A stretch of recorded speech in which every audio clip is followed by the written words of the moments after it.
चिपळूण नगराध्यक्ष आणि प्रशासकीय अधिकारी यांच्यातला वाद झालेला आहे. वाद पूर्णपणे तापलेला आहे. प्रकरण पूर्ण तापलेलं आहे. शिवसेनेचे पदाधिकाऱ्यांनी मुख्याधिकारी संजय जाधव यांची सुद्धा भेट घेतली होती. नेमकं काय झालं जाणून घेतोय सर, काय सांगा. काय झालं मागे 25 तारखेला सोमवारी मालमत्ता व्यवस्थापक श्री शेडगे व अध्यक्ष यांच्यात काहीतरी शाब्दिक वाद झाला. त्याच्यानंतर शेडगे ज्यावेळेस माझ्याकडे आले त्यावेळेस मी त्यांना शांत केलं होतं व याच्यातून आपण प्रॉपर तोडगा काढू व याच्यातून काही उद्भवणार नाही परिस्थिती, असं आम्ही परिस्थिती निर्माण केली होती. परंतु त्यानंतर शेडगे हे त्यांच्या बदलीसाठी मुंबई येथे गेले असता त्यांनी राज्य संघटना यांच्याशी संपर्क करून त्यानंतर त्याबाबत थोडे निवेदन वगैरे दिल्यामुळे हे प्रकरण थोडंसं वेगळं वळण घेतलं आहे. आज त्यामुळे शिवसेनेचे पदाधिकारी आमच्याकडे आले होते. मी त्यांना ते समजून सांगितलं की ही प्रशासकीय बाब नाही, ही शेडगेंची वैयक्तिक बाब आहे आणि याबाबत प्रशासनाचा निर्णय हाच राहील की जे काही यांनी म्हटलं आहे अनियमिततेबाबत त्याची बाबत चौकशी करून योग्य तो अहवाल वरिष्ठांकडे सादर करण्यात येईल. पण ज्या प्रकार घडला त्यानंतर शेडगेने तुमच्या कानावरती विषय टाकला होता. हो, शेडगे इकडे ज्यावेळेस झाला त्यावेळेस शेडगे आला होता का मला नगराध्यक्ष साहेब गेट आउट म्हटले. त्याला म्हटलं ठीक आहे, आपण जे काय असेल ते आपण बठून विचार करू त्याच्यावर काय झालं नेमकं आणि त्याच्यातून तोडगा काढू.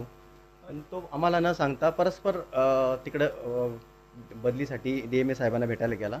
त्याच्यानंतरची परिस्थिती आम्हाला नाही. शेडगेंची वागणूक चुकीची आहे असं म्हणायचं. तसं म्हणजे वागली जी आहे ती तुम्हाला नाही सांगता नाही आम्हाला शेडगे आम्हाला म्हटले की सर माझी याच्याबद्दल मी सॉरी म्हणायला वाटलं असतं, त्यामुळे आम्ही तो विषय सोडून दिला होता. पण नंतर त्यांनी राज्य संघटनेकडे जाऊन परत निवेदन दिले. हां, ते मला म्हणले का मला म्हटले ते की मी सॉरी बोलायला तयार आहे. काही विषय याच्यामध्ये जरी वाद झाला, आमचा तात्विक वाद झाला तरी पण याच्याबाबत काही विशेष नाही आणि मी त्याबद्दल सॉरी म्हणायला तयार आहे. त्याच्यामुळे आम्ही नाही त्याच्यानंतर मला माहीत नाही, पण ते डायरेक्ट इथून मग बदलीसाठी गेले. त्याच्यानंतर मग मला नाही माहिती. काय वाटते ते ह्या सगळ्या प्रकरणामध्ये, कारण आपण जर पाहिलं या ठिकाणी नगराध्यक्षांनी जाब विचारलाय, ते कबूल करतात की एखाद्या घटनेचा त्यांनी जाब विचारलाय, कबूल करतात, हेही सॉरी म्हणायला तयार होते. ह्याच्या अगोदर सुद्धा काही घटना ज्या घडलेल्या आहेत, म्हणजे आता ती माहिती समोर येते की एकदा त्यांनी कधी चूक केली होती, पोलिसांना माफीनामा सुद्धा लिहून दिला होता. अशा अधिकारी ह्या ठिकाणी आहेत, काय सांगा.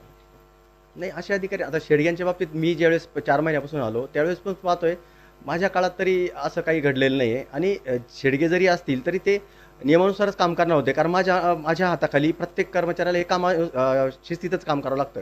कारण मी इलिगल काहीच करत नाही. म्हणजे जे काय आहे ते कायद्याने असेल तरच करतो, नाही तर मी त्याला डायरेक्ट नाही म्हणतो. त्याच्यामुळे शेडगेकडून जे काही अहवाल पुटअप होतं ते किंवा जे होत होतं ते नियमानुसार असेल तरच होत होतं, इलिगल काही होत नव्हतं.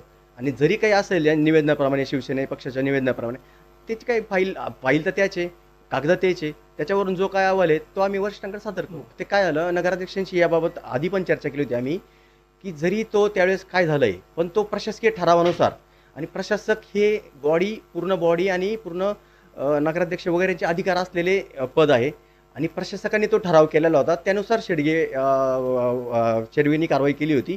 त्याच्यामुळे आम्ही त्यांना ते समजून सांगितलं होतं की आपण जरी हा विषय प्रशासकीय ठराव झालेला आहे तर तुम्ही परत हा बॉडी पुढे विषय घ्या आणि प्रशासकीय बॉडीचा ठराव घेऊन त्याच्याप्रमाणे योग्य ती कारवाई करा. तशी कारवाई त्यांनी केली नव्हती.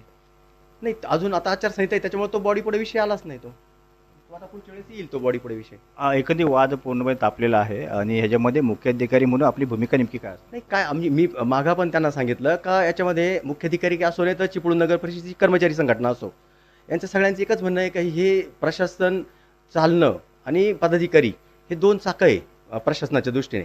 त्यामुळे हे दोन्ही जर व्यवस्थित चालले तर प्रशासनाचा कारभार चांगला चालेल आणि याच्यामध्ये सामंजस्य राखणं भाग आहे. याच्यामुळं फक्त शेडगेंचा वाद झाला म्हणून याच्यामध्ये पदाधिकारी आणि यांच्यावर दुर्निवारण होणं हे चांगलं नाही आणि हे पूर्ण चिपळूणवासियांसाठी पण घातक आहे आणि शहरासाठी पण घातक आहे. याच्यातून गैरसमज दूर करून योग्य ते व्यवस्थित सलोखा राखून समन्वयाची भूमिका आहेच. आमचा समन्वय आहेच. आता फक्त शेडगेंनी वैयक्तिक थोडं वैयक्तिक हे केल्यामुळे तो वाद झाला आहे. तसा प्रशासनाचा आणि पदाधिकाऱ्यांचा आजही संबंध चांगलेच आहे आणि ते संबंध कायम राहणारच आहे. तर शेडगेंची वैयक्तिक बाबीमुळे हा वाद झाला आणि तो अयोग्य आहे. कारण शेडगेंनी जे केलं ते आम्हाला न सांगता केलं आणि ते अयोग्य म्हणजे त्यांच्या स्वतःच्या मर्जीने केलं आहे. शेडगेने जे केले ते स्वतःच्या मर्जीने केले, आम्हाला कोणतं काही सांगत नाही, ते अयोग्य केलेलं आहे. ते सॉरी बोलायला तयार होते, पण पुढे ते संघटनाकडे जाऊन भेटले. हे अयोग्य असल्याचं मत या ठिकाणी मुख्याधिकारी संजय जाधव यांनी व्यक्त केले. कॅमेरा सायसुक्स निसा असे नवराष्ट्र चिपळूण.